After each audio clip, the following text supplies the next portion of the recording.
Tony Horton has been at the forefront of the fitness industry for decades. He's created revolutionary programs that have helped improve the lives of millions of people around the world, including the wildly popular and most successful fitness program in America, P90X. Tony has also trained A-list celebrities, including Tom Petty, Billy Idol, Bruce Springsteen, and Stevie Nicks, helping them perform at their very best while touring. In addition to fitness training, Tony is a motivational speaker and the best-selling author of 3 books, Bring It, Crush It, and The Big Picture, 11 Laws That Will Change Your Life. Tony is extremely passionate about maximizing fitness performance and optimizing wellness, and it's a pleasure to have him on the show today. Welcome, Tony, and thanks for joining us on Life Excellence. Brian, it is an absolute pleasure. Hopefully there'll be a nugget or two that I may disseminate and help people learn and grow and transform a little bit. That's what I have no doubt there's going to be a nugget or two and probably several. Tony, fitness programs obviously weren't new when P90X was introduced, but that program became a worldwide phenomenon. I remember a time, and I actually still have my copy. I haven't done it in a while, but I think this was circa about 2007 or so. Mm-hmm. And I remember around that time, you literally couldn't turn the television on and flip through channels without seeing an infomercial for P90X. Did you know as you were creating the program that it would be such a game changer in the fitness industry and end up impacting millions of people? Yeah, I think no more than the team from Florida right now has won 3 games in a row, and they're like seeded eighth. You know what I mean? It's just like one of these things where if you're really passionate about what you're doing and you love what you're doing, and also for us, we were trying to think outside of the box. You know, we knew what the normal infomercial type workouts were, and we also knew that the vast majority of them were pretty worthless. They were, the companies that were creating those infomercials were really more about, coming up with some gadget to make a few bucks. And of course it would die in the vine as soon as it came out. And we thought, well, you know what, there's a whole lot of people out there that are getting bamboozled by these fake workout concepts. Why don't we give them the real deal and see if we can find a way to convince people to sign on to something as difficult as P90X was, and here's the thing about P90X. We knew that if we made it for the hardcore types, the type A types, they'd probably see it and sign on. And many of them did almost right away. But a lot of folks were very skeptical because they were scared of it. But over time, the word of mouth got out, and we also emphasized that there was there were other options. There were 3 cast members behind me, and we gave them, an intense version and a modified version. And, I don't know how many millions of copies later that it goes anywhere from 5 to 11 million thus far. But yeah, no idea. We thought, we'll sell a couple 100,000 and it will break even and it'll be a fun project. But yeah, it blew our mind. Tony, looking back on it, what is it about the program that caused P90X to be so effective in helping people to achieve their fitness goals? Because obviously, the marketing was great, I think, but you wouldn't have been able to sell whether the number is 5 million or, even if it was 1 million, you wouldn't be able to sell that many unless it was a super effective program. What was it that made P90X different? Well, I think it was multiple things. I don't think it was just one thing by any means. One of them was the fact that we created a ton of variety. We called this thing called muscle confusion, which was just a made up term. Jack Lane had a concept early on called periodization training, and they were similar, but not the same. I always felt that you want to fight against the 3 things that cause people to not succeed when it comes to their fitness. And it's first of all, it's boredom. Obviously, people get burnout and they don't want to keep doing whatever they're doing, probably because it's only 1 or 2 things over and over again. And of course, there's the injuries that occur from, maybe a lot of folks training too hard or just their form is bad. They weren't getting good cueing. They weren't getting good advice from whoever they were listening to when it came to doing what they were doing. And then after a while, people, they would get some early results and they would stop seeing results and then they would quit doing that, AKA plateauing. So the injuries, the boredom and the plateaus were the nemesis for most folks. And I tried to create something through that variety, that amount of 12 different workouts, right? So you're doing Pilates and core synergistics and ab upper X and chest and back and shoulders, arms and yoga. The yoga was an hour and a half. A lot of people skipped that one, but I just knew based on all the clients that I've been training. I mean, you went down that list, the Billy Idols and the Tom Pettys and the Annie Lennoxes and the Bruce Springsteens of the world.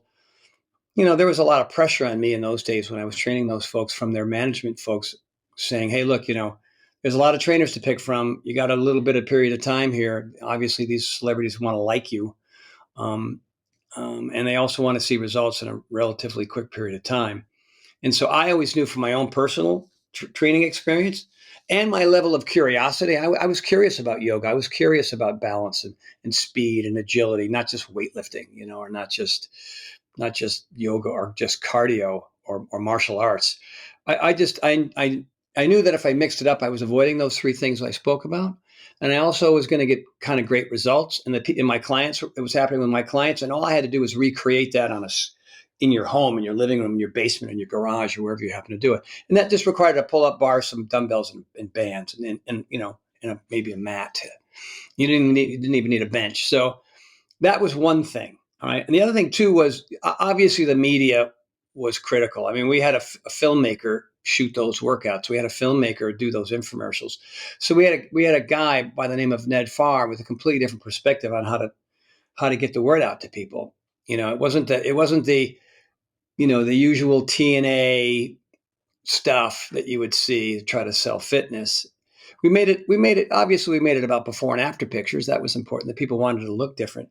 But we also talked a lot about how they would be as human beings, beyond longevity, really beyond the aesthetics, beyond your ego, and more about just who you would be as a human being, what you're physically, mentally, and emotionally capable of doing if you did something that had this much variety and this much intensity or lack thereof, if that's what you wanted.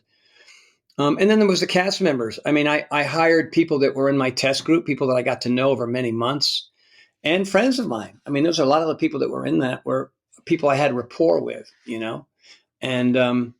I think the icing on the cake was that I delivered fitness differently than anybody prior or since.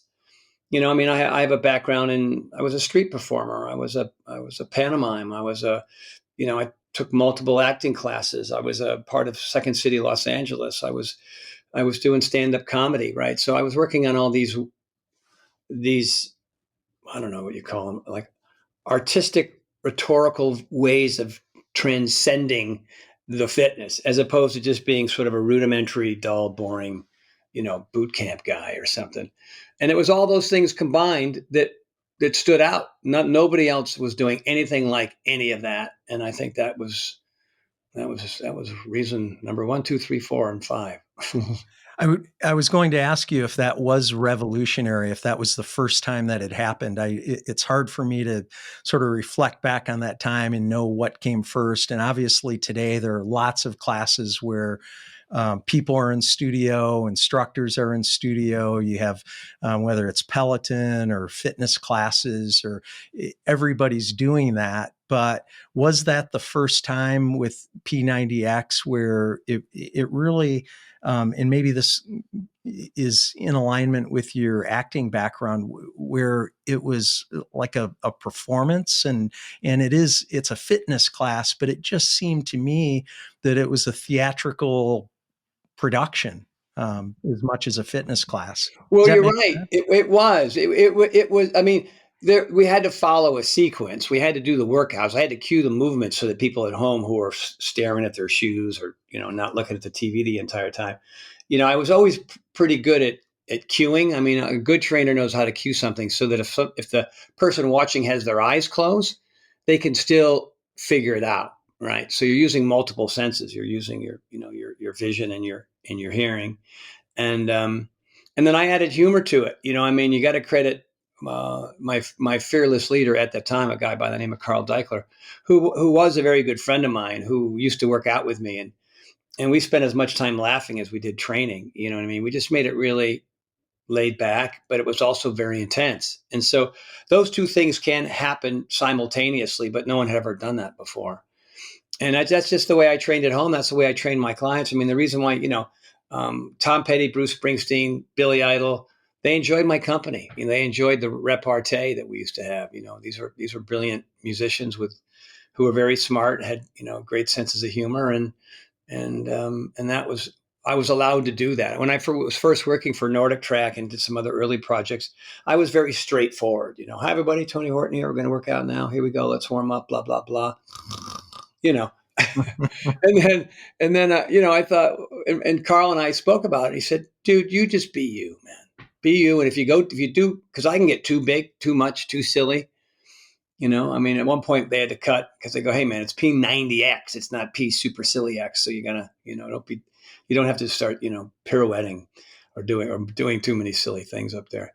And so, you know, we just found that happy medium, and yeah, and it's funny, no one's done anything close to it yet. Still, you'd think somebody would have ripped me off by now, but there's a lot of skill there. There's a lot of technique there that is sort of hard to duplicate, I think. Well, I know one of the things for me was I felt like I don't mean this to sound corny, like I knew you at that time or we were friends, but you were relatable, I thought. So, and the other thing is, on one hand, you were relatable. On the other hand, you modeled something that was very attractive to me, like a goal that was definitely worth shooting for.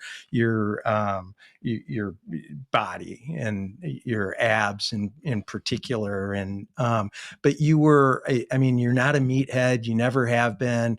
It's not like Mr. Universe is up there showing me something that I know for me is never attainable. One of the things for me was I really thought like, hey, this is stuff that I can do. And I like this guy. I mean, he's a guy I can relate to. I like working out with him. And I'm learning and growing and stretching myself physically in the process. Well, you're not the first to say something very close to that. I think being relatable, you know, I mean, and a lot of it has to do with my early upbringing. I mean, my father was in the military. He was a tank commander, and we moved a bunch of times because of that. And then when he left the army, he jumped around. We jumped from town to town, you know, because he got different jobs or promoted or something. I mean, we moved 6 times before fifth grade, so I was always forced to adapt to new schools and new neighborhoods and new friends and new everything. And so, and I had a speech impediment called cluttering. Um, that was just, I would just talk so dang fast that the words would pile up on top of each other. And a lot of that had to come from insecurity. You know what I mean? I was a small kid. I wasn't an athletic kid. And so I had to fight through all that stuff. If you look behind me, you can see most of these books are personal development books, from Richard Carlson to Deepak Chopra to Andrew Weil to, you know, on and on and on. And it was through, and I went to a lot of seminars on how to just be a better human being, how to be a more present human being. You know, and my mindfulness practices, yoga was a big game changer for me.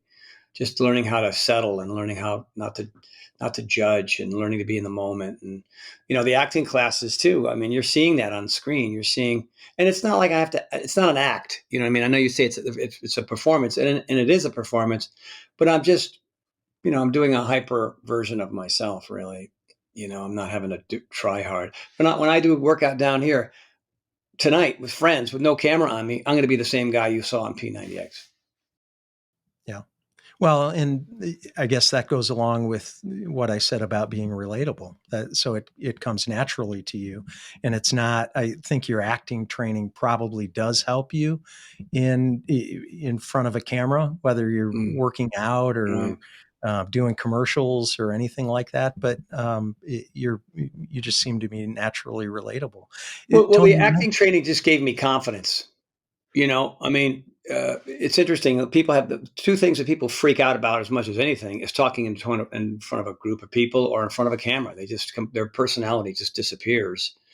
And for me, that, you know, I wasn't very good at it initially either. But, you know, like they say, the more you do, the better you get. And I just kept trying and trying because I just loved it. You know, even though I was pretty just okay at the beginning, you know, I thought, oh, I like this. This is a great, cool way to make a living, you know, as opposed to driving all over the city of Angel from Malibu to Culver City to Hollywood, you know, beating my car up, you know, for a few $100 per person, even though they were celebrities. I mean, the stories are incredible. They're the book I could write between the Billy Idol stories, the Shirley MacLaine the stories. I mean, they're just amazing. And that was all before phones and the internet and all that kind of stuff. So there's almost no record of any of it. But boy, the memories were pretty crazy. But when you're hanging out with celebrities and then you go on, like I went on tour with Tom Petty. I got Billy Idol ready for stuff, and you're hanging out with these folks, and you go, oh, they're world famous, they're super talented, but they're just normal, cool people. They're just ambitious. They're confident, ambitious people. And I thought I could do that, you know. And so over time, I eventually got there.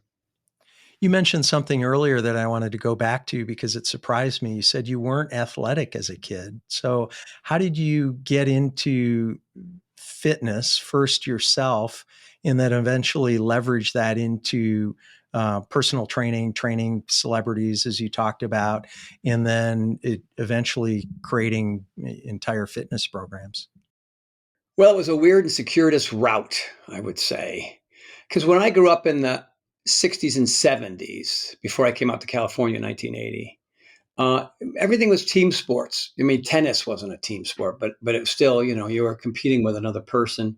I was on the football team, but not good enough to play ever. You know what I mean? So I just got beat up during practice Monday through Thursday.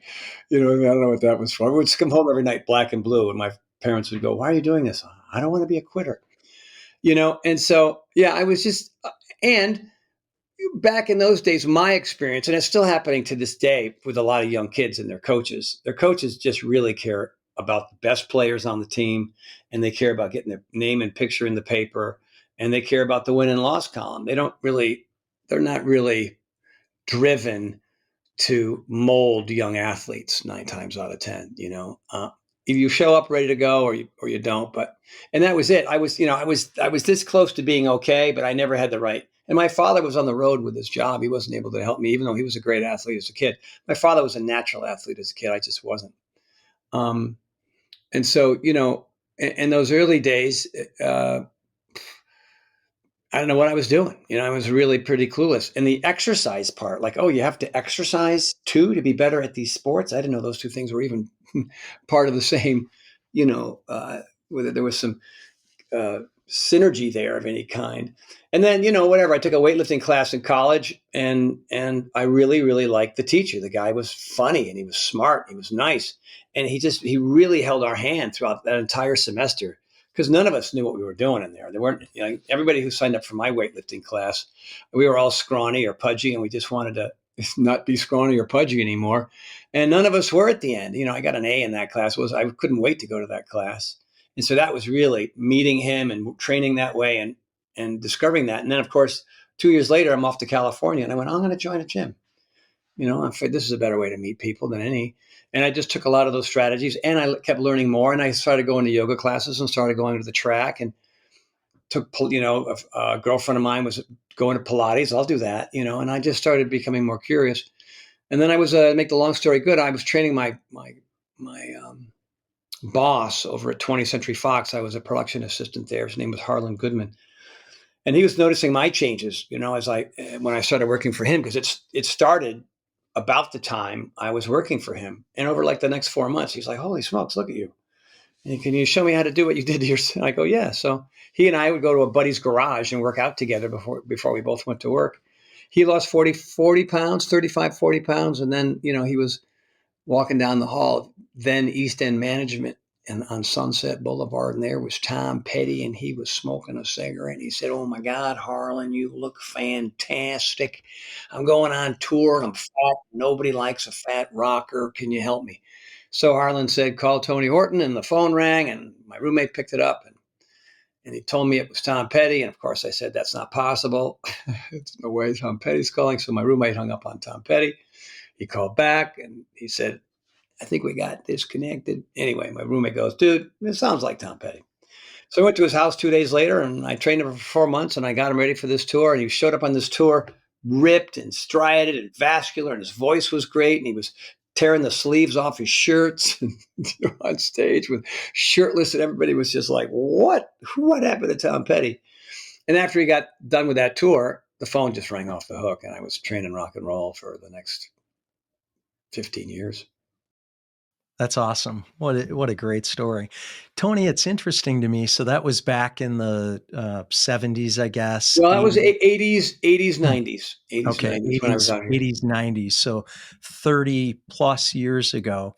It's interesting to me, and interesting probably isn't the right word. Maybe disturbing is a better word, that at a time and place in history today, 30 years, 40 years later, where we know more about the importance of health and fitness, our country and maybe even our world is arguably more out of shape and unhealthy than ever before. What's the underlying problem, and what can we do as a society to fix it? I mean, I know you've certainly done your part, and so nobody's going to fault you for not trying, but we've still got such a long ways to go, don't we? Yeah. And, I mean, even the devotees out there that were dedicated to whether it was, you know, Power 90, which came before P90X or P90X or P90X2 or P90X3 or 22-minute hardcore or my new program, The Power of Four, or my latest that I just shot called Power Sync 60. I'm certainly giving people enough ammunition to be able to make some changes. And the latest program, Power Sync 60, is designed specifically for women based on their cycles. You know what I mean? A lot of research, at least from a gal that they were working with by the name of Dr. Mindy Pels, has done the research. When she did P90X, she didn't follow the schedule. She created her own schedule based on her cycle. And she got much better results than a lot of her friends and other women because they were doing the same thing on the same days the guys are doing. Now, I didn't even know about that. I just knew that P90X took a lot longer for women to see results in general than guys. And I would often say, well, if you're struggling, you don't get the 90 days, you don't get anything, do it for 120 or do it for more, but you got to keep going. And that worked for most women. So the thing is that, and I talk about this, and when I created P90X, there was no space. There wasn't really even a website yet, where you could go and say, here's Tony's inside tricks on how to get fit, stay fit, and live fit. You know what I mean? And a lot of it has to do with purpose, plan, and accountability. So a lot of people are training for, and then I think last but not least, which I've learned about only recently, is people's life circumstances just get in their way. Even if they know what they need to do and they eat what they need to eat, but there's some. I mean, the pandemic, for example. I mean, people went in either one of four directions when that thing hit. You know what I mean? But so you need a purpose. You need a powerful single purpose for why you're doing what you're doing. And if it's about your ego and it's about your dress sizes and your inches and the scale, then you will ultimately fail. It's just not sustainable. It's too much about what you think other people think of you, as opposed to what you think of yourself and your own skin in and amongst other people. And I think that's everything. Like for me, if I don't work out, I don't feel good. I mean, it's almost instantaneous. I mean, I read John Rady's book. It's up on the shelf behind me. Spark. It talks about the effects of physical activity on your brain and how your brain functions and how that affects your emotions. So if you're pumping oxygen into your temporal lobe, into your hippocampus, into something called your dentate gyrus, then you're going to create what he calls miracle growth for the brain. It's brain-derived neurotropic factor. It literally changes your perspective. It increases your energy. It improves your sex drive. You sleep better. You're a problem solver. I mean, and you get that from fitness. Hell, you do. All right. And I'm a perfect example of that. I mean, I was a C- student with a speech impediment. I was the biggest procrastinator. I was lazy. I was panicked. I was filled with anxiety. And exercise and eating rate became the foundation of who I am, who I was 30 years ago and still am. So if your purpose is about that, and maybe there's something that you really enjoy doing physically or something that you'd like to try physically that you haven't done, you want to get on a mountain bike, you want to go skiing, you want to go surfing, you want to go on a bike tour in France or something. If you're physically incapable, then your world shrinks down to nothing. And that's another really phenomenal purpose, I think. So the other thing is a plan. You have to figure out what you're going to do and when you're going to do it. And you have to tell the whole world that's priority one. Like my whole week, I work out in the morning some days, I work out in the afternoon some days, and nobody is allowed to schedule anything on those certain days at those certain hours. And so that window is always there for me. It never goes away, and everybody knows it.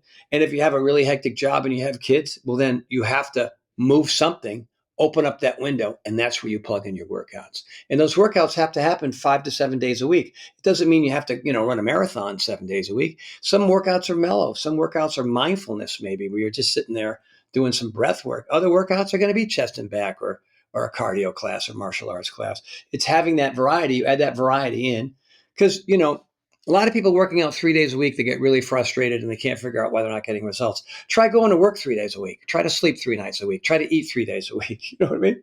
Try to breathe every other day and skip the days in between. There's all these things that we do to survive on Earth, to just get by on Earth. But I mean, if you want to thrive, you gotta, people say, well, how often? I say all the time, just like everything else you already do to just get by. You pay your bills, you go to work, you do that all the time. Fitness is all the time. And then when you slot it in, then the last but not least is accountability. People who live in Minnesota in the middle of January, who go down to their basement, it's 45 degrees, and do workouts by themselves and then get up and feed their kids and go to work. They're amazing human beings. But the rest of us, need to reach out to friends and family and coworkers and people online or something. I mean, that's what Facebook's for and Instagram's for and other things are for, as opposed to just being mean to people. You know what I mean? Reach out and look for help. You know what I mean? Be part of a crew, a team, a tribe, as I say. And when you've got your purpose and your plan and your accountability lined up, and be prepared for the circumstances that are coming your way, because COVID's going to come, or somebody's going to pass away in your life, or your girlfriend's going to break up with you, or there are these traumatic things that happen to us. And so what do? We do the opposite of what we should do. We start eating too much. We start drinking too much. We start smoking weed. We start doing all these things that exaggerate the problem, when all you had to do is go for a run and eat cleaner. I mean, and by the way, I'm asking a lot from a lot of people, but that's the formula. Anything other than that, as far as I know, is problematic and often doesn't work.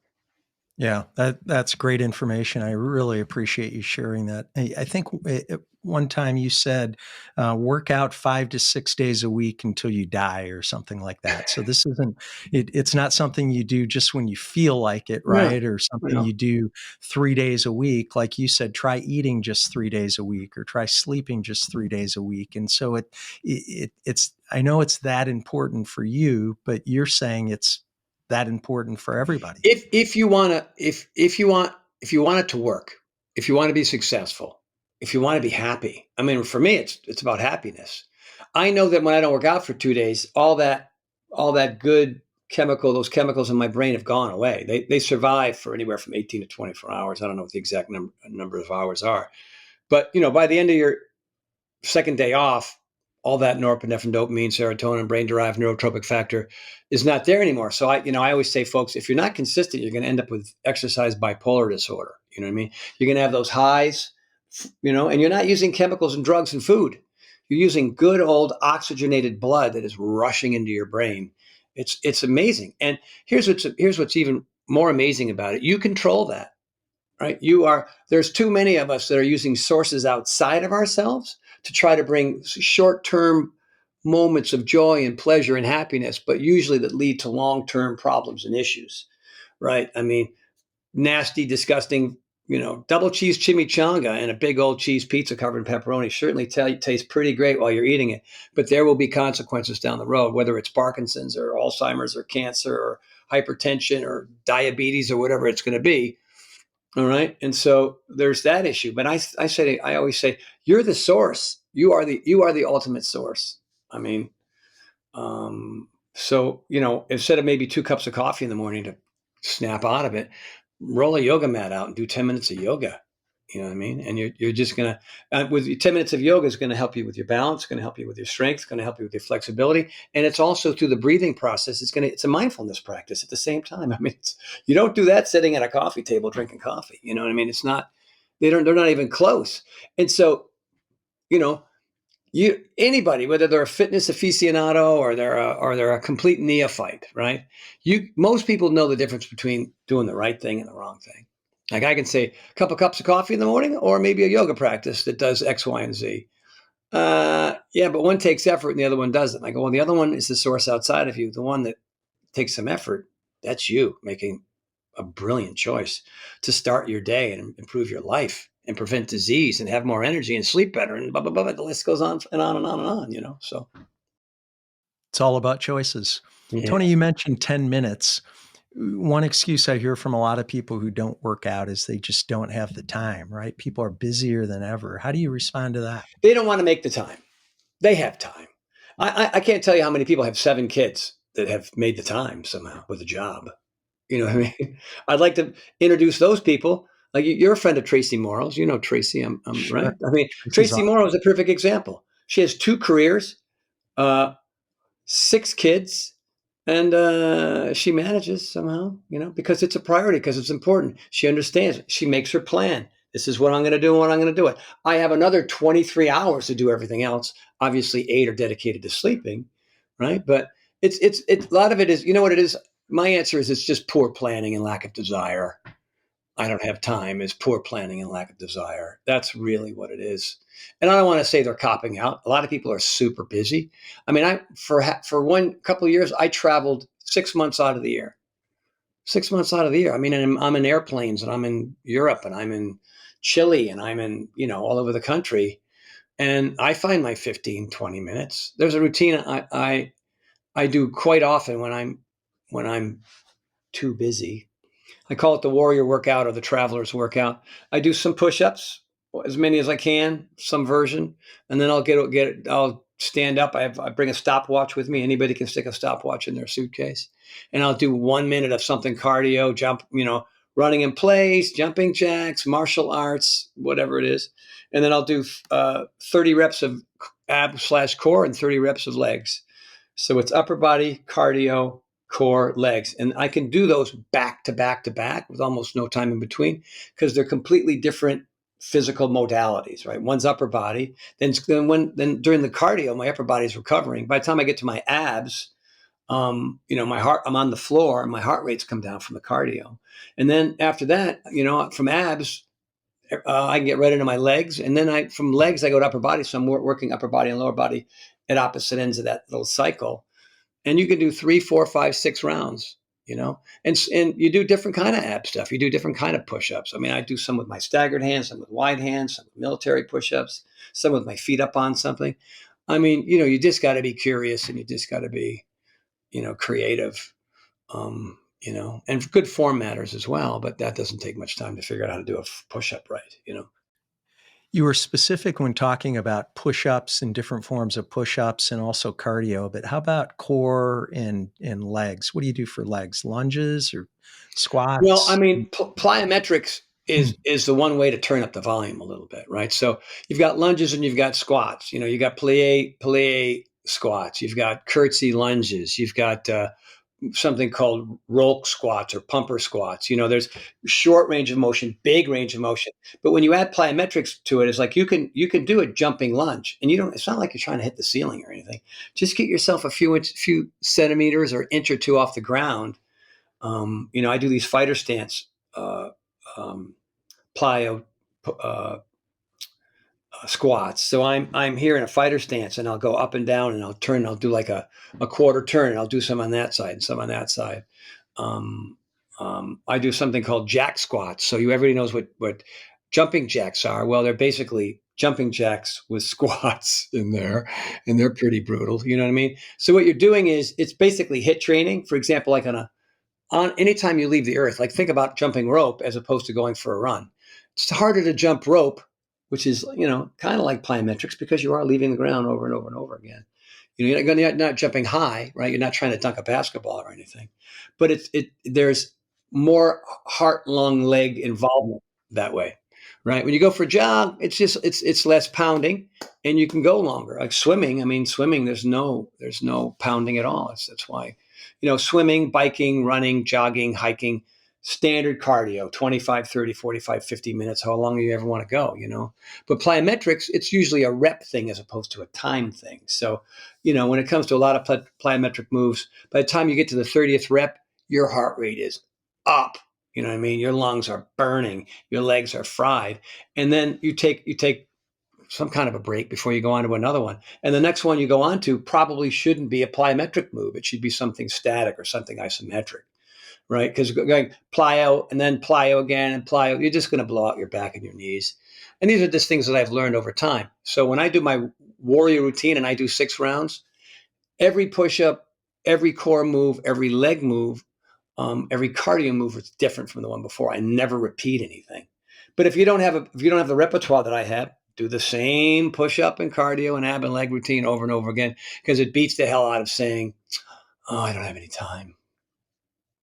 Yeah, you mentioned variety, and I wanted to ask you about that because I know you're big on variety, changing up routines, changing activities. You mentioned a whole bunch of different activities, including martial arts, which is something that typically isn't brought into a fitness conversation, I don't think. This question is really for me because that's something that I personally struggle with. I'm a creature of habit. And so I like to run and I like to spin and I like to play squash and I like to lift. But if I run 3 miles, it's the same 3 mile loop.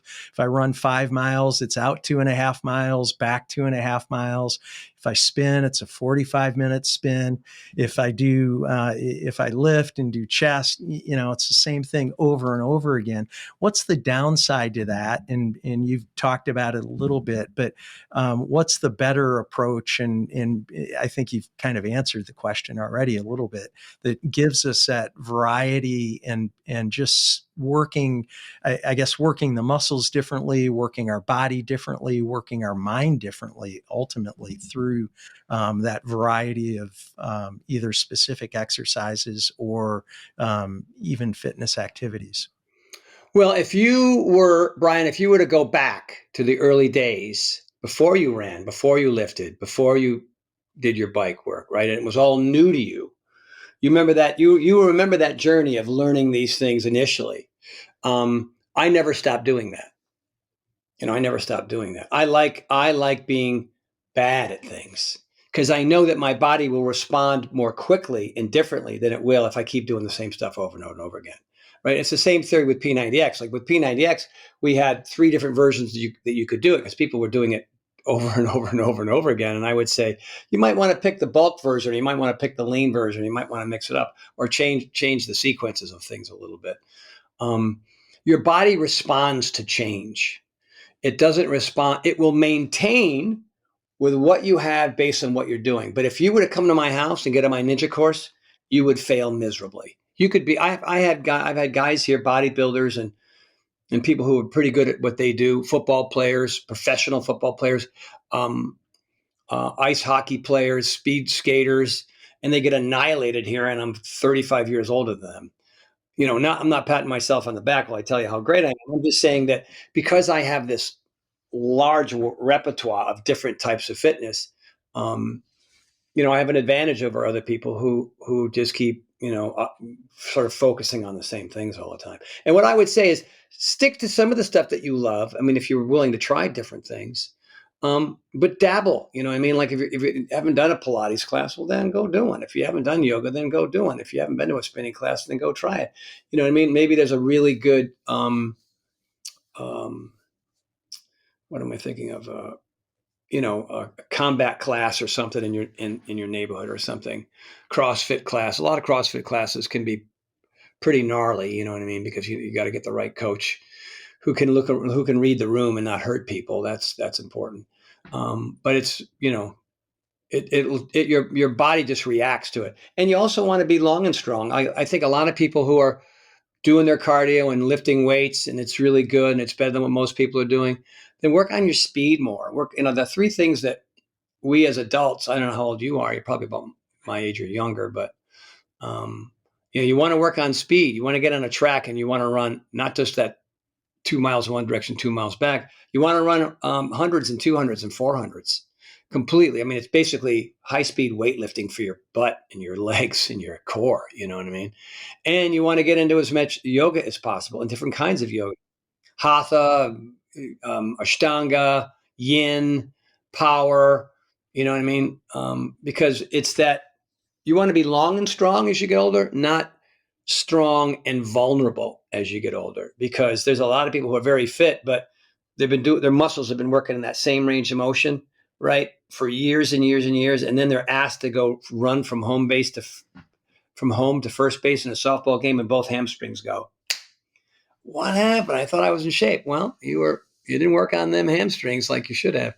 So, yeah, that's really important. It is that speed and balance. I mean, most people our age, as they get into their 70s and 80s, they fall off the curb, they break their hip, they're in the ICU, and 2 weeks later, everybody's at their funeral. You know what I mean? I have two slack lines in my backyard. I have Bosu balls that I stand on. I do a lot of things that are irritating and frustrating and hard for me, but I do them anyway because, if I fall off the curb, I'm going to do a cartwheel and then just jump in my car. That's So it sounds like part of it is just moving outside your comfort zone. I mean, that's what I hear you I could, saying. yeah, exactly. Doing, I could have just said doing that. things You're that are right. Totally. uncomfortable, right? Yeah. Yeah. Right. Yeah. You, Yeah. I mean, you mentioned, animal flow is another one, capoeira, there's Tabata stuff. I mean, there's so many things that are super beneficial. I mean, HIIT training, for example, there's 1,000 different ways to do HIIT training. Everybody's like, let me do my bicep curls and then go to the drinking fountain and talk to my buddies and then go do another set of bicep curls.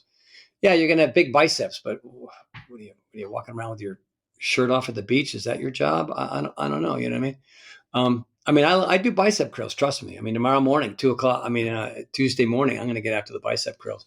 But it's a once a week thing. I've got other things that are more about my athleticism. Like you want to work on your athleticism as opposed to your appearance, and then you have a more interesting life as well.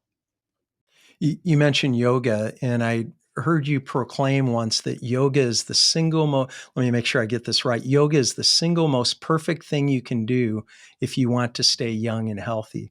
I thought that was a pretty bold statement and really a little surprising coming from you. Part of the reason that I'm asking about yoga, and I'm not proud of this, I'm confessing everything here in front of you, is I've never been able to get into yoga. I've tried it a few times, probably haven't stuck with it as long as it takes to really get into it, but I've tried it a few times and it just hasn't stuck. What am I missing? And why is yoga so vital? I mean, you said it's the single most important thing you can do if you want to stay young and healthy. I love that question, Brian. And by the way, I haven't quite ever gotten into it either. I'm not going to lie to you, man. I mean, but the benefits are, and the reason why I said what I said is because there are so many things that are happening all at the same time in the privacy of your home, or you can go to a class, of course. You can do it in your underwear and a mat. You don't even need shoes. You know what I mean?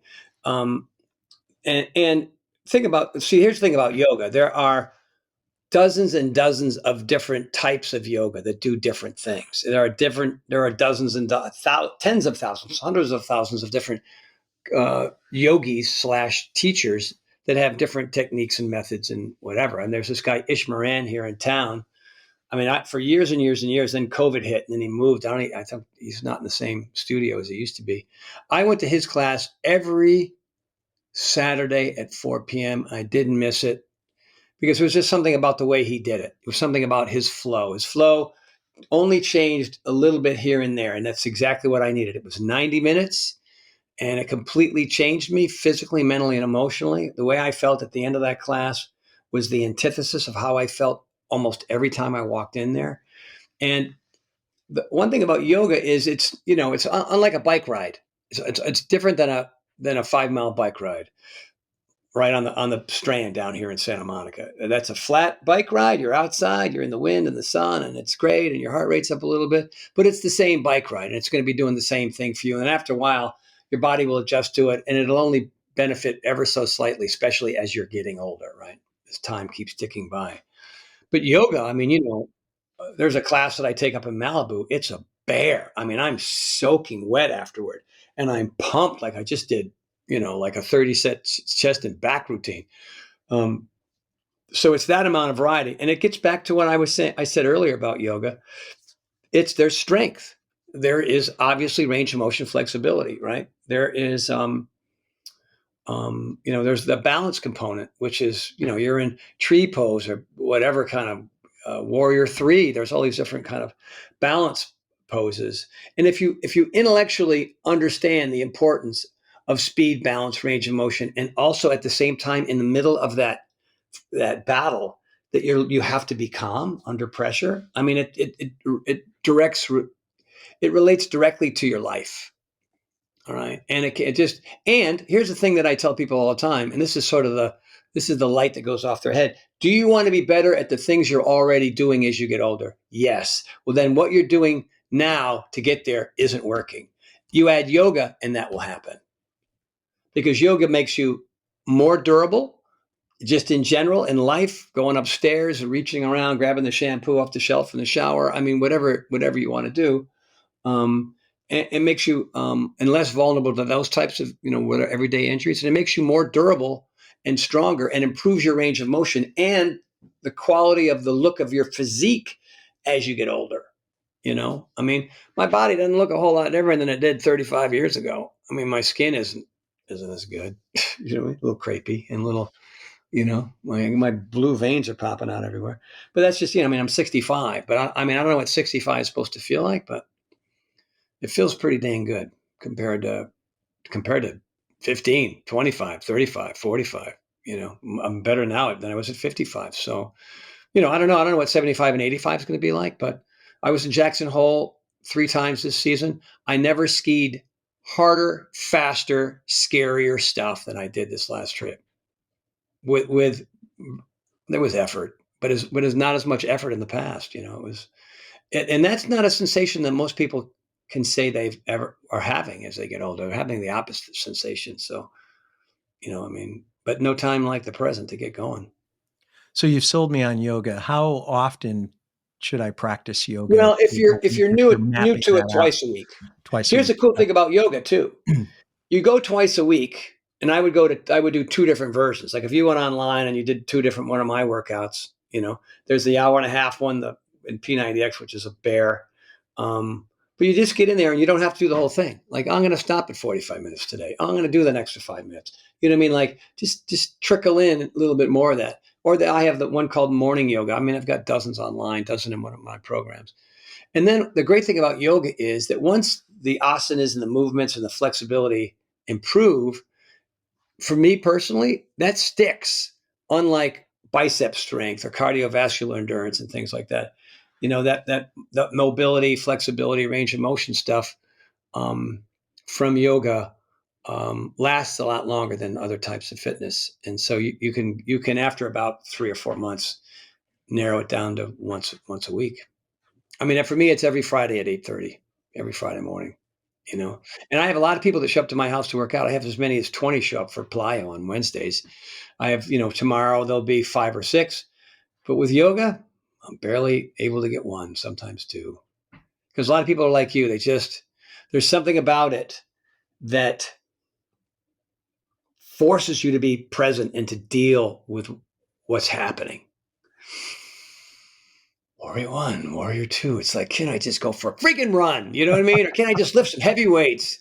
It says a lot about our society. You know what I mean? And you become a different person when you have a regular yoga practice. And I think that's is good a reason as any to do it. Is it's so different than everything else that we're doing. And so when you look at that balance and just taking time, I get impatient with it, and I'm not that good. And but you've convinced me to go in again. And those two things are exactly what's supposed to be happening when you're starting in yoga. Okay. Oh, I'm impatient. What does that say? Maybe I should breathe instead of being impatient inside my head, right? Oh, I'm bad at it. Oh, that means think about how much growth there is, how much I can improve if I keep showing up. I mean, did you hop in your car at 16 and just start driving around town and they gave you a license just because you look? No. You know what I mean? Let's think about school. 1st grade, 2nd grade, 3rd grade. Like, you don't go from 1st grade to grad school. There's all these steps in between, and those steps are important, but nobody questions them. We just automatically do it. Some kids are really brilliant and they hop out of high school and go straight to, those AP kids. I was never one of those. But that's the journey. That's the journey. Like, I was terrible and I hated it. Now I love it. And now I'm pretty good at it because Tony said I should do it anyway. Yeah, that's great. Because of all these reasons why. Yeah. Thanks for sharing that. I appreciate that.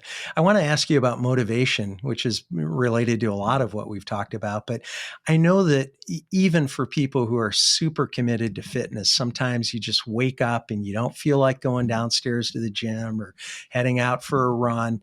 Now, you've probably never encountered that yourself, but you've certainly faced it with clients through the years and Mm. people that you've encountered. Why is it so hard some days to get motivated to work out? And what advice can you offer our listeners and viewers to help us push through those times? What do you do when you don't Um, feel like doing it, Tony? um, well, the number one topic that everyone is affected by is stress. There's physical, mental, and emotional stress. And stress is it's a debilitator like no other. And usually with stress, there's a lot of either A, pain, B, fatigue. So if you're dealing with both pain and fatigue, because of stress, physical, mental, and emotional, right? So there's a physical from whatever. There's the emotional because of family or work or finances or blah, blah, blah. Or maybe it's the biometric, maybe it's the humidity or the barometric pressure or the biorhythms or, I mean, there's so many things that we can't even see that affect our level of enthusiasm for something. All right. And so lack of motivation usually means there's some kind of stress involved and there's a lack of enthusiasm as a result of that stress. And so you at that point, when you know that, intuitively know that, I go, oh, okay, this is the last thing on earth I want to do, even though I normally do it. What should I do? A, beat myself up and judge it, which is what most people do. That's their number one choice. Beat myself up. How about we not do that anymore? Because we know it's not productive at all, right? The other one is accept the fact that you're exhausted or you're in some kind of physical, mental, and emotional pain, and it's absolutely okay to blow this workout off. Blow it off. Who cares? You know what I mean? Go get in the bathtub, put in some Epsom salts. You know what I mean? If you have that, if you're smart and you have that allocated time, then maybe breath work. Just lie in bed and do some breath work for half an hour. Or if you want to meditate. Or if you want to go walk your dog. Or if you want to crank up the Led Zeppelin or the Spandau Ballet or whatever you're into. There's your random musical band. You know what I mean? So pick a mindfulness practice instead. Because chances are, if you're lacking motivation, you're dealing with stress. And so what do you do to deal with stress? You do something mindful instead. And doing something mindful just requires you to be quiet and breathe and listen and not judge, be present, be in the moment, that kind of thing. That's what it's asking. Or the other one is alter what you're going to do or shorten what you're going to do. So if you got, okay, this routine is going to usually takes me an hour and 15 minutes, do a 20-minute version of it and see how you feel after the 20-minute mark. Maybe you will stop at 20 minutes, which means let's say, for example, you got a 24 set of shoulders and arms. All right, and I'm going to do 4 sets of shoulders, and then I'm going to decide whether I want to do 4 more. And then you're going to go, no, I really don't. And then you do 4 more sets of biceps, 4 more sets of triceps, and then I'm out. Give yourself alternatives. And sometimes it's do 0. Sometimes it's mindful, number 2. And sometimes it's alter, or fourth would be do something completely different, but still make it physical. All right. Maybe it's not going to be that hardcore weightlifting routine. Maybe it's just, maybe it's just walk on a treadmill on an incline or something, or something like, okay, of all the things, I know what I'm supposed to do today. Of all the things that I don't want to do that. Let me think. I mean, I know all these workout routines. I'll do this one. I'll do this one instead. It's not as intense, but I'm still moving. I'm still breathing. I'm still taking in that oxygen. I'm still checking that box, And then there's less guilt. There's less judging. Right. And there's less, frustration with or being upset with the fact that you're not motivated. Yeah. Being not motivated is especially if you're somebody who's dedicated, typically just says that you're not completely aware of some of the stuff that's going on in your life. And so you just need to make some changes on that day. And so all of those choices that you talked about requires discipline and really honoring the commitment to health and vitality, right? So doing something different or not doing as much of something. I mean, we've all heard stories about, the hardest part of the run is, getting your shoes on and taking that step outside. And a lot of times what happens is when I know for me, when I don't particularly feel like doing it, I go outside and start running. And I mean, sometimes those are the best runs. And so Right. if Right. you don't give yourself the opportunity to sort of work through that temporary questioning about whether you really want to do it or not, you really rob yourself of an opportunity. But I like what you talked about, doing something different, whether it's breath work or sitting in a bath, and again, for me, I look at that as just honoring that time in that space and that commitment to health and vitality Absolutely. and Yeah, fitness. it's still part of the same process, just different. That's all. Yeah.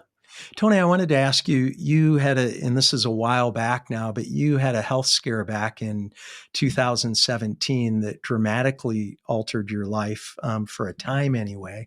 Are you willing to share with us what happened? And I'm curious about how that impacted your approach to health, both in the short run, and I think I know the answer to that in the short run, but also how that changed your perspective on health, on fitness, and maybe renewed your commitment to health and vitality. Yeah, October 2017, I was dealing with a lot of stressful things. Um, and my life was moving along pretty smoothly up till this point. I mean, the beach body life that I had, that was created for me. I mean, I was, in the same apartment for 21 and a half years. And then I was able to buy a home, and then another home. It's like, here's the one thing about fame and fortune. It multiplies your stress levels by a lot. And if you, I mean, I grew up middle class, and I came out here and I was broke all the time, and always borrowing money, and I had odd jobs, from doing mime at the pier to making furniture out of 2x4s to whatever, go-go dancing. I mean, whatever it was, I had every odd job in the world. And I was out in California, and it was smooth and it was easy, and I was broke, and I had no possessions, and I wasn't stressed out at all. I was a little freaked out about, am I going to be able to pay my rent this month? But that was my only, am I going to be able to feed myself and pay my rent? That was it. Am I going to meet a nice girl? That was all I thought about, in those early days. And then, no, now I'm a celebrity fitness trainer. Oh, okay, there's more responsibility here. I'm still living in that same little apartment, but now I can pay my bills and I can go on a ski trip. And that was a great run. And then, of course, I'm going to take some acting classes, and I'm going to do some other things and try that. And then slowly but surely, like it's like that frog in the frying pan analogy, where you got the frying pan going, it's hot as heck, you throw a frog in there, bang, they understand that is a very stressful situation, they jump out right away. But the rumor is if you put a frog in there and you turn the heat up very slowly, it just cooks itself, because it has no idea how much heat and pressure it's on. And that was happening to me in 2017. Beachbody and I couldn't come to an agreement, and so here was this amazing journey, and apparently it was coming to an end, and I was mad. I was mad at them a lot, and I'm still getting over it. But things have turned out really well since, so I'm over it now. But and then my client of 32 years, Tom Petty, passes away the same day. Some friends of mine were at that Vegas shooting, and I just felt like, oh my God, I'm not going to work for Beachbody anymore. My client of 32 years is dead.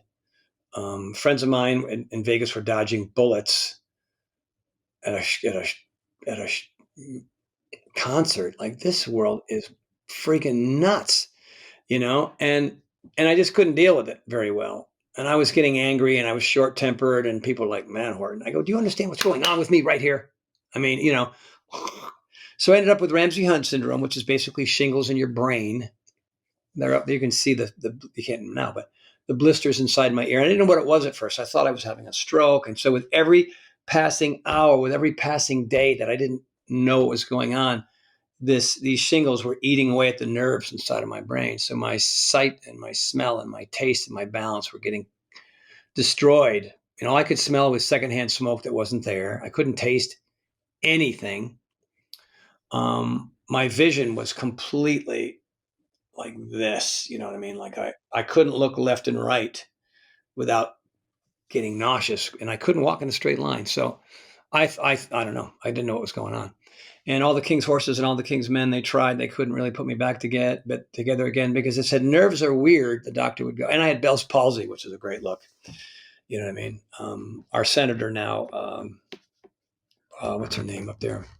She's got it. Justin Bieber has it. You know, one in 100,000 people who get shingles get this. So lucky me. Not a lot of folks do. But your face is paralyzed. You can't walk. You can't eat. You can't work out. You can't drive. You can't do anything. All you do is lie in bed and hope that one day it all goes away. And there's no cure for it. You know, there's certain things you can do for nausea, certain things you can do. But a lot of people who get Ramsay Hunt, they have Bell's palsy the rest of their life. You know, thank God mine went away after about a month. But yeah, the only thing that got me through it was this book here. Full Catastrophe Living, John Kabat-Zinn. That's a thick book, man. But I'll reference it all the time. You can even see here where, you know, there's some couple pages there that, yeah. Let me go back to that, because yeah, you know, sometimes nerves don't repair, and so I still, for about 3 months. 3 months. It's a long time to be really, really, really, really sick. I was as miserable. I mean, I would just put my head in my wife's lap and weep. You know, 25 pounds, weak as a kitten. I tried to walk on a treadmill for like a minute, and I had to lay down for 4 hours after that. It was just too much, and I threw up immediately afterward. It was hard, you know, and so to that point, with all the fame and the fortune, you know, like a lot of people in my situation who didn't grow up that way, because there's no handbook for it, you know. I mean, I pissed away so much money early on, you know what I mean? Like, wow. And then I had to get a financial advisor, and I had to invest my money, and I couldn't buy fancy cars because what the hell do you need them for anyway, you know? These are all early lessons, but with it came a lot of stress and strain. I have a lot of young friends right now that are like, man, your life must be a dream. Nope. It's 10 times harder than it was when I was broke. So get ready if that's what you want. But then you go, oh, well, what do I do? Do I give it all up? Do I downsize? Some people do. I like my lifestyle. I just had to figure out a new way to be comfortable in it. So I meditate or do breath work every day, morning and night. And that's what brought me back around. And I mean, every window where I could exercise, I would, where I felt like I could do something. And because I had the knowledge before I got sick, so that didn't go away. And that was my way to come back around again. And, you know, here it is, 17, 18, 19, 20. That's 6 years ago. Holy cow. I still have little bouts once in a while. If I'm tired, if I'm not hydrated, if I'm not getting the right nutrients, if there's some stress that I'm not dealing with that comes out of nowhere, I can feel this kick in again. Where I go, uh-oh, you know. And so are you able to switch gears when that happens? First of all, I can't imagine that at all. And I'm sorry that happened to you. And It had to have been even more difficult for somebody like you, who not only is so active, so physically fit and physically active, but also whose livelihood and career revolves around health and fitness, and to be in that state, even for a short time, that had to be very difficult. Or when you mentioned I'll call them episodes that happen now, are you able to recognize when that's happening and sort of taper and adjust, or how do you respond to that? I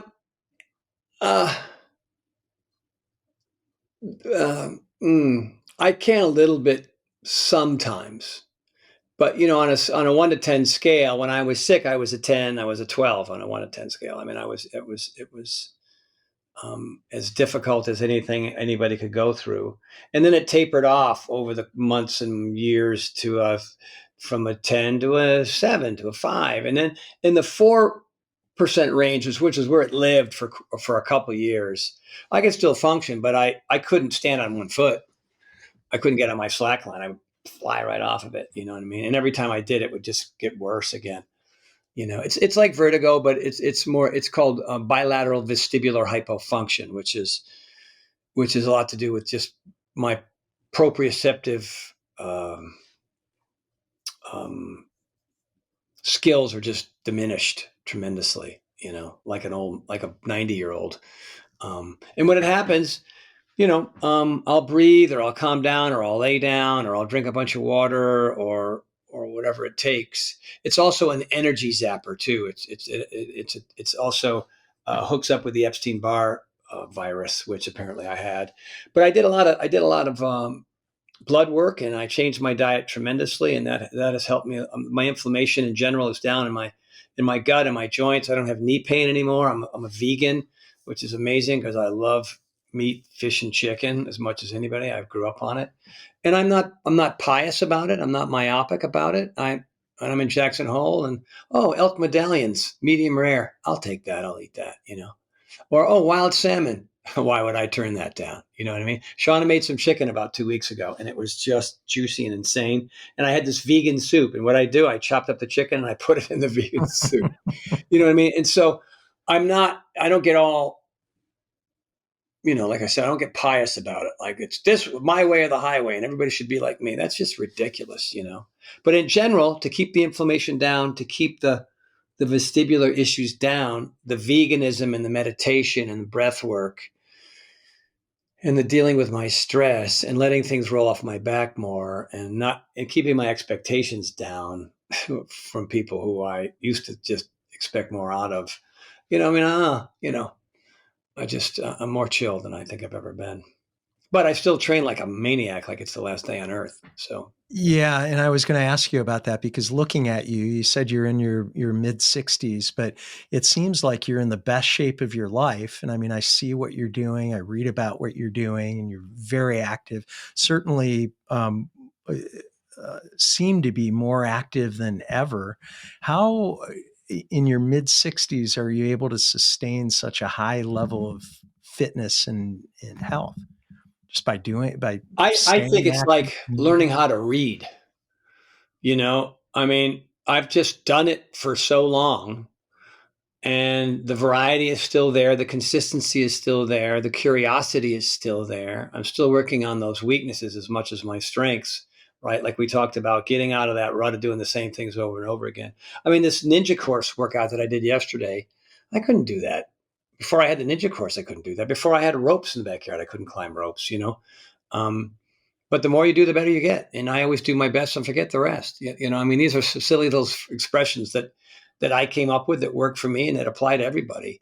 And so, and my recovery process is much greater than it used to be. Before, it used to be just yoga, Epsom salt baths, naps, and a decent night's sleep. And for most folks, I'll cover it. Now, I do cold plunges, hot saunas, compression, blow up pants, foam rolling, all of it, and you have to, at my age, you have to you got to always be on that kind of thing, and taking days off when I need them. I don't, like all those options I told you, like some days not doing it today, either you feel it or you don't feel it. And like, okay, I'm going to go for a walk today. No, I'm going to do nothing. I'm going to do nothing. Or I'll go to bed earlier. I mean, it's the magic of sleep. People have no idea. Most people who think they're insane are just sleep deprived. You know what I mean? Like people who are so, why is my life crazy? Because you didn't sleep that extra hour that you needed. You know what I mean? I mean, if you learn anything about the circadian cycle, what's going on while you're lying in that bed, like the rapid eye movement and the deep sleep and the cycles and how long they last and how important they are for your waking hours, it's not like you go to bed and go, I can't wait to get this thing over with so I can get up and, kill myself again the next day. On certain, like, okay, right now I have a cold. I went to bed early and I scheduled stuff that I slept in. I mean, I've been doing 9-hour sleep nights, and even with a cold, I'm still energized. I'm not wiped out. I can still have this conversation with you, and I still feel clear and sharp, as opposed to sometimes where I'm just, why am I not saying words good? Because I'm tired. That's why. Because I stayed up too late and I got up too early. Duh. Right. Another thing that you can control, like you can control that. Right. You know that you can tell you when to go to bed, and you can tell you when to get up based on your work and everything the next day. And it's that and water. Like, we don't, everybody's drinking soda pop still and Mountain Dew and too much booze. And, I haven't had alcohol in 20, 30 years. I don't even know. It's like it's not even on the list, Our diet too. I think my diet, my vegan diet, and I have my own supplement line. I have my own that was custom made for me when I was coming out of my illness. And there's ingredients in there that everybody can use, high doses of magnesium and sun fiber and probiotics and prebiotics and HMB and high doses of vitamin D3 and, servings of vegetables and all the things that we don't get enough of. And so we have all these ailments and issues and diseases, and it's growing out of the ground. And I've just put a lot of it in powder form that you mix in water and drink in conjunction with my vegan diet. And like I used to every year to 15 months, I used to have to go to this fancy orthopedic doctor, and he would put these two little pipes in my knees and he would spin my blood. And then he'd put that in my knees, and then he'd put something called Synvisc or Orthovisc, which is a lubricant, right? For 10 years in a row. And then I went vegan. I haven't been there in 5 years. I don't know. Inflammation will find places to go. And so if you find methods in which to mitigate that, I mean, I don't know. What's the weird is like, okay, I'm 65, but are the wheels going to come off at 66 or 67? Huh? I hope not. So far, so good. Well, you've packed so much information into this episode, and I know our listeners and viewers really appreciate it. I think just about everything somebody needs is contained in the information that you've provided. So I really appreciate that. Tony, looking back on your career and the impact you've had on the fitness industry, what legacy do you hope to leave behind? Well, my purpose has always been to try to help other people find theirs through fitness and decent eating and maybe supplements and mindfulness. Like my new program, The Power of Four, it's about diet. It's about exercise. It's about, eating the right foods. It's four things that I try to do on a regular basis that have allowed me to be who I still am, and just helping more and more people get there. And a lot of people have. I haven't hit everybody yet, obviously, but I'd like to hit a couple million more maybe. Because what exercise and a decent diet does is it gives you a much more interesting, fulfilling, happier life in the end. It's not about your six pack or your abs. A little bit. I mean, I like those things too, but that's not the main objective. The main objective is just to improve all aspects of your life and have that and be an example to others. I mean, I can't tell you how many people who I've never met in my life who have told me that their dad did it or their friend did it, and they never saw the infomercial. They never, and then they've had that effect on the people around them, right? So that's pretty cool. So I guess that's my legacy, helping other people find out who they really are if they're healthy and they're fit and they're taking care of themselves. Well, you've done that for millions of people already, and I have no doubt that you'll do it for many, many more people. Tony, thanks for being on the show today. This has been great. It's great to see you again, and I appreciate everything that you've shared today about how to live a fit, healthy, and vital life. Thank you, Brian. I appreciate you having me on. I really enjoyed myself. That was fun. It's great for me too. Thanks. Cool. Thanks for tuning into Life Excellence. Please support the show by subscribing, sharing it with others, posting about today's show with P90X creator Tony Horton on social media, and leaving a rating and review. You can also learn more about me at brianbartes.com. Until next time, dream big dreams and make each day your masterpiece.